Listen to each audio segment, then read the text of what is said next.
really, because he performed most of those jobs. With one secretary, he was a magnificent man. They asked me to say a few things in some of my remembrances of the Sun Bowl, and I remember a number of different things. At that time, these guys here had been together after Drake had dropped scholarships for 2 years, and they were the first. They started off as freshmen with the first recruiting group to get scholarships for the past 2 years. And as freshmen, they got together. They get better and better and better, and then finally they had one of the best seasons in Drake's history and went to the Sun Bowl. So that's pretty much how that went. We had a rule in the NCAA that if you came out during one quarter, you could not go back in. So you can imagine in this day and age, if you're the starting quarterback here, and after the kickoff, you take the first snap and you fumble the thing, you're out. And there hasn't been a minute gone by in the game. Now you're going to have to sit out till the start of the next quarter. And so that produced a game which Woody Hayes called, they blamed Woody Hayes for saying, well, it's 3 yards in a cloud of dust. I'm playing field position football. But everybody had to play both ways. And as a matter of fact, the better defensive player you were, the more you were apt to start. Because we can't have a quarterback back there that can throw the ball real well, but he can't play safety for us because he can't tackle with an arm. So he's sitting the bench, and somebody else that's more athletic can play the game. Not the guy that sits back there and throws a pass, but it's the more athletic guy. And that's what these guys were. That's what these guys had to play. If you're a guard, you better play linebacker, and you better be a good linebacker first, or you're not going to play guard. So that's the way it was. And I think during that time, Woody Hayes was 4 yards in a cloud of dust. And Bear Bryant said, there's 3 things that can happen if you throw the ball, and 2 of them are bad. How things have changed. Some fellas, 2-platoon football now, you don't need 30 guys, you need 100 to make a team. And I think that's great, because more guys get to play.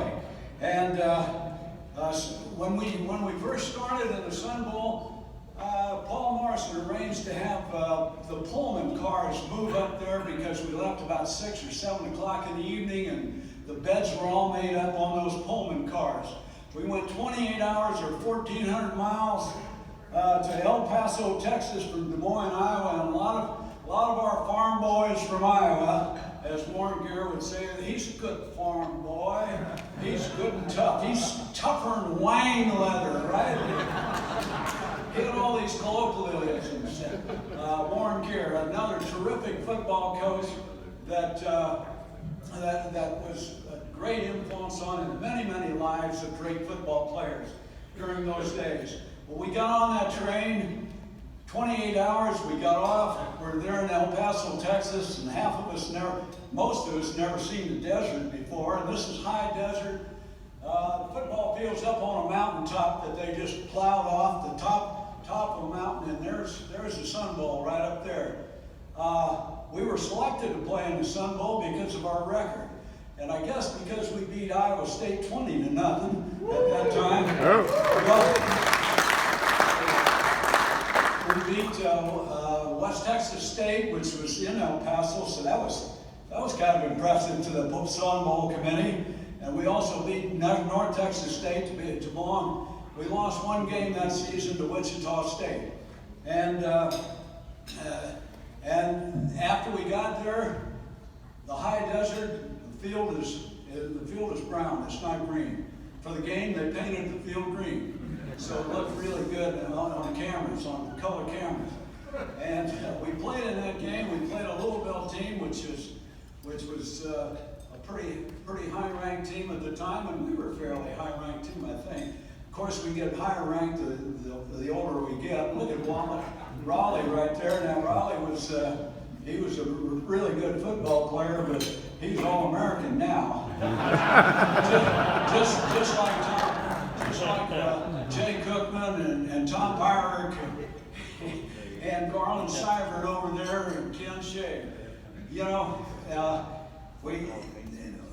some of the things that we had in the Sun Bowl, we had a police escort to a party over in Juarez, Mexico. We had a Sun Bowl bullfight, and our head football coach Warren Gare had a little queasy stomach, and as soon as he saw the blood that they were putting into that, the picadors were putting into that bowl, he said, "Excuse me, I gotta go to the bathroom." And so he left. Mary and I stuck around. As a matter of fact, Mary was hired as, my wife Mary was hired as a cheerleader chaperone. How about a good job as that?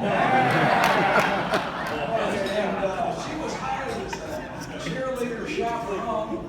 And then when we finally, after 28 hours, got off the car, she went to find the cheerleaders, and she couldn't find them.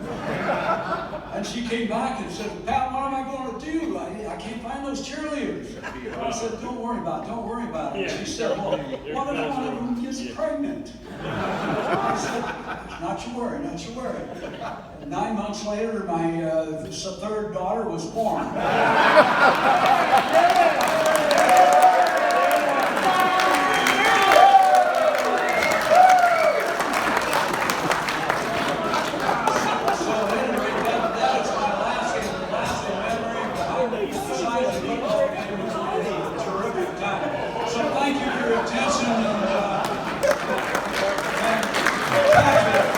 What a wonderful job this guy has done.